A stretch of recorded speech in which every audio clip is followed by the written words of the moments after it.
What's the model? So right now it's helping large businesses. What's the model? Like franchising is a model. Yeah. Mm-hmm. Yeah. So manufacturing is actually, you have a hard factory producing something. That's a model. I guess it would be marketing. Network marketing is a model. You don't know systems, do you? Then? That's what we're trying to build right now. Don't try. You don't hear what I'm saying. Right? Yeah. You better find a model you can follow. Mm-hmm. Okay. It's like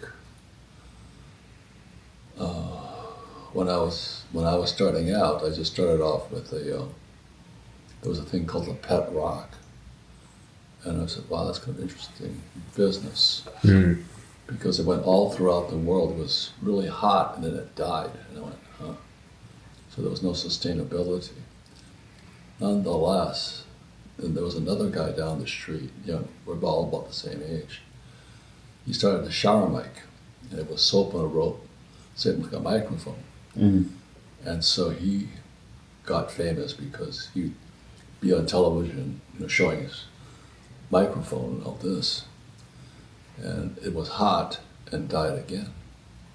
So that's it's a fad, not a business. And so that's how I was learning this whole time coming up. So that's why I started the nylon wallet business, because then I took on, so my model was going through retailing, which is like Macy's and those guys, and sporting goods stores. First, it was all retailers, and none of the retailers would buy my nylon surfer wallets. So I went, oh no. So I had to redesign my product.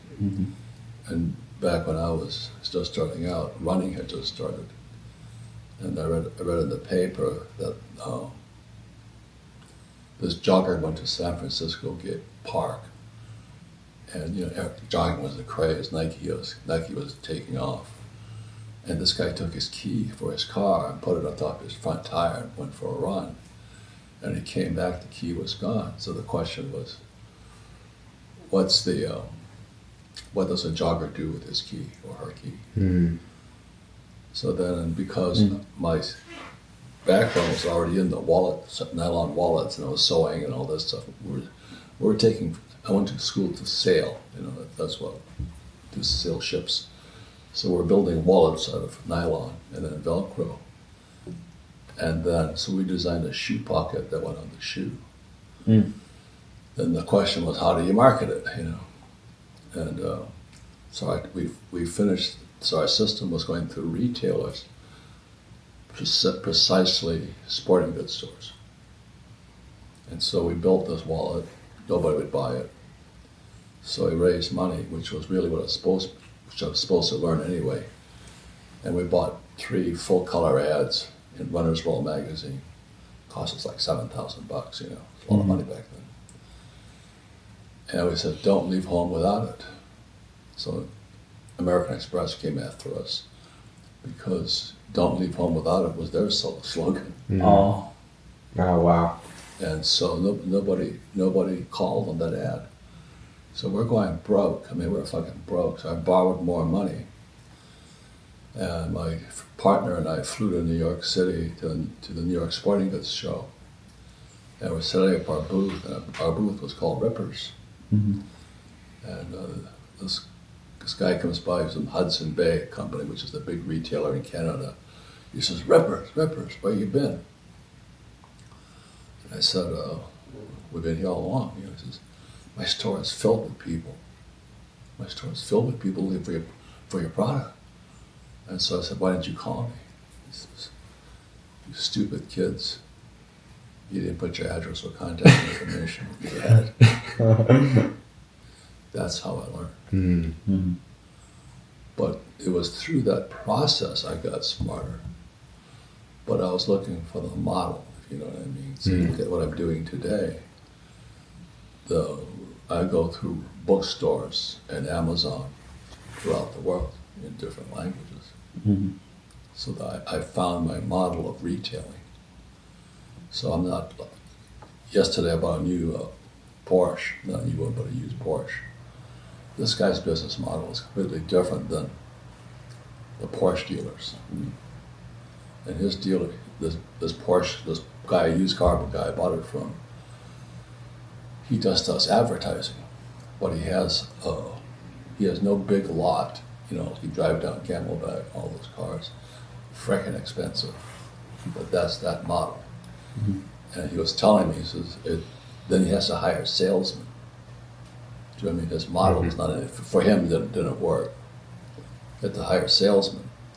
So he designed his model to be a warehouse, and he just puts it on YouTube, or I don't know how he does it, I'm not technical. And people come into him, and then it's his model is that you don't have to pay sales tax now. So that Porsche I have out there is about $7,000 in sales tax. That's his money. In other words, he gets, let's say you own the Porsche, I buy it from you, because it's a person-to-person transaction. There's no sales tax. But the guy who puts the thing on the floor, his model is, he gets the sales tax, paid $7,000. So I paid no tax. It's all built into the price. The seller gives him the money. That's how it works. So that's what I'm saying. What is your model? And then I studied franchising, like McDonald's is a franchise. And I tried franchising. It's fucking tough as shit. You know, it's just tough business. Then I tried network. I'm working on network marketing now. So I'm always testing models. And my suggestion to you is look at a model of somebody who's gone before you, who's done it the way you want to do it, and then study the model. Does it make sense? Yeah. Because right now you're helter skelter. Yeah. Which is good. I mean, that's what I do. I'm not saying it's right or wrong. That's why I'm impressed. But you got to find a model that you think you can replicate. That's what I'm saying. Do you have any recommendations as to what that would be? I'll be happy to work. I don't know right now. Yeah. But like right now, you know, you could be like a lot of the women I had. 2 of them could use you guys. They don't have much money yet. But there's only 2 of you too. You know, how do you provide your service to them? So you guys are actually the sales guys, and the production is something else. So you're not going to buy a storefront. You know, it's not your model. Yeah. Like I studied McDonald's, Whopper Burger, and Whataburger. You know, it's different models, selling the same garbage, hamburgers. But each one in a different model. That's what I studied. And this technology, what you guys are doing now, is essential. But it won't be long before it's already been, you know, millions of guys. Everybody's starting a YouTube channel right now. Yeah. So, and that's why what you picked up earlier is that I've been doing this stuff for 20-something years now. That's what was called Rich Dad Radio before there was YouTube. So I've got to update my messaging and language and words. Yeah. So that's why I put that in your head. What's your business model? Right now it's S. You're going to hustle around, bust your ass, and work for different clients and get your experience. That's good. I've done that. You know, I was looking at the cars in this guy's warehouses in an industrial park, and nobody can even see him. But I remember that I used to go with my handy dandy suitcase, my briefcase, and hide from the Xerox company and going door to door. But that's how I learned how to sell. Yeah. You make 1,000 calls, you might get 10 sales. So it's just a matter of numbers. But that's what gives me power today, is because I spent that time. And then the next thing I had to learn, I said, well, how else are these guys selling? And they could speak from stage. And then, you know, guys, public speaking, they say, is a fear worse than death for most people. So I just found a mentor, and I studied with him. Who was your mentor? I think I don't want to mention his name. Okay. The guy's a fucking crook. You know? But he was good. He was an attorney. And I learned how to sell by being an attorney. Like, it says, how people speak in statements like I'm doing now. He says you have to learn to ask questions. So when I'm on stage, I'm asking questions. Socratic method. But that's my style. So your style will develop. So the question I have for you is, I have this woman, Hannah. I mean, if she hired you, how would you be compensated? Yeah. Is it by the hour, by the minute? No, so what I like to do is I like to work with really large businesses because one, I want to get business experience, and I You're get not going to get big business. well. That's the biggest bullshit there is. Mm, I mean, do you know, like, my whole thing is that ESB in the eye. Most CEOs at ease. yeah. Well, what would you consider Kenny? Huh? Kenny, what would you consider him? I. So those are the guys that like. So I like working with. That's not big business. He's small. Big business. Don't know the definition of words. 500 employees or more. Okay. I have over 500 employees, but not on my paycheck. Mm-hmm. Yeah. So I like to work with the eyes, the people like Ken and yourself, to where that. Well, how do you compensate yourself, my friend? So it's if I can make them a lot of money with. How do you compensate yourself? Yeah. That's been my biggest struggle I because can tell. I have a tough time asking for money. What's that? I've had a tough time asking to get compensated because my goal has just been to learn as much as possible. But Yeah. now to build a team, I need money to build a team. I understand. But you better start, how do you get compensated? Mm-hmm. See, what the easy thing about retailing, I knew if I put the price of my wallet at $10, I had to keep my price at $5. Mm-hmm. I was going to sell it for $5. Retail it makes $10. It's called Keystone. So you work with a guy like Kenny, you make him money. How do you get compensated? You know, Yeah. you guys didn't study business, did you? I didn't finish high school. You can tell. But it's good. But you're looking for that model right now. Mm-hmm. Like Ray Kroc was McDonald's. Mm-hmm. And Steve Jobs was, he was retailing. He went through Apple. What's your model right now? What's that? What's your model? It's retailing. And I said, we're an international company. We have distribution throughout the world. Hundreds of thousands come every month through bookstores. But that was the model I started with wallets. So I don't have to hire all those employees, but technically every bookstore is like Borders works for me. So it's a systemic sale. The other people that were selling my product was network marketing. So I'd go around and I'd talk to all the network marketing companies, and they would sell my books and games. So it's called distribution. Mm. But you've got to understand your value. You have a lot of value, but it's not quantifiable. It's not definable. So you're selling time, and when you sell time and then educate your skill set. Yeah. My rich dad was a hotel system. So he owned 8 hotels in Hawaii. But his model was how you finance it.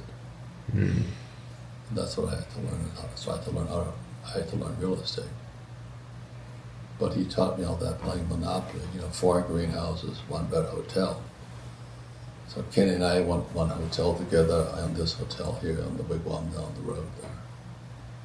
But I had my model in mind and I went after it. You can see a picture. I'm very high visual. I can picture it. Mm. So you got to find your entrepreneur that you want to follow, or the model of business. Okay. Yes, sir. The Thank you. models. Like that Porsche, I thought was a smart model. Mm. So I don't have to pay the tax on it because it's seller to buyer. Middleman cut out. So it means I got like a 10% discount just because I saved in sales tax. Mm. And he has no flooring. You know what flooring is? No.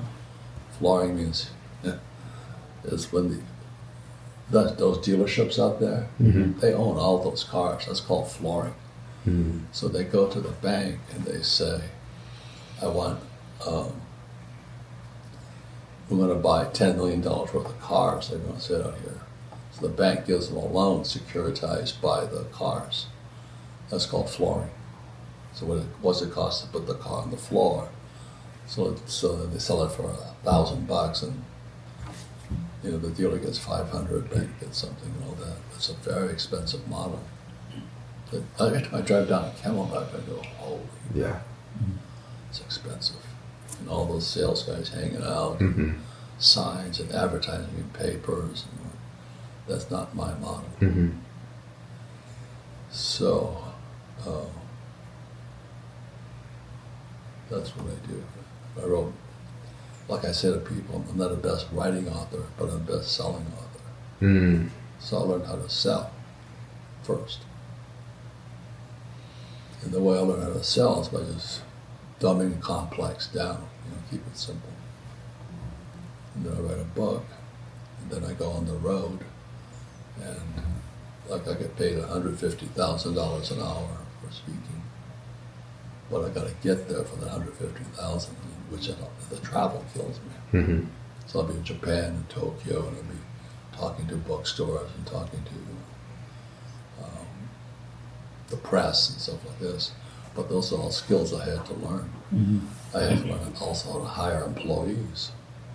That's a whole other skill set. So that's what I was trying to say. You guys are still looking for the fast answer versus what do I have to learn? What do I have to learn? And start learning it. And don't avoid it. Like I don't do accounting, but I studied accounting. And I can talk to my accountants and stuff like this, Mhm. taxes and all this. So it's a lifelong process of learning, Mhm. which is why a couple times I was getting frustrated with you guys.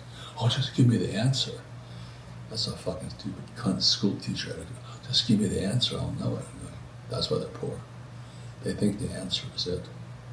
The answer is the booby price. You know how? If you want to beat Tiger Woods, shoot 18 holes in ones. Oh, really? Is that all I have to do? Well, go do it. You know, you beat Tiger Woods, you shot a hole in one every day for 18 holes. Mm-hmm. Beat everybody, but you can't do it. So it's the being, the doing, and the having.